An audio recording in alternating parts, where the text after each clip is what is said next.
We got some breaks to run. Let's freaking go, dude. Radiant Charizard. Let's go. That's what I'm talking about.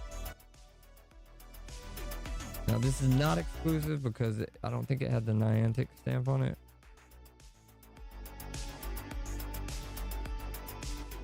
But Blastoise did. So if we pull the Radiant Blastoise, that'll be so dope.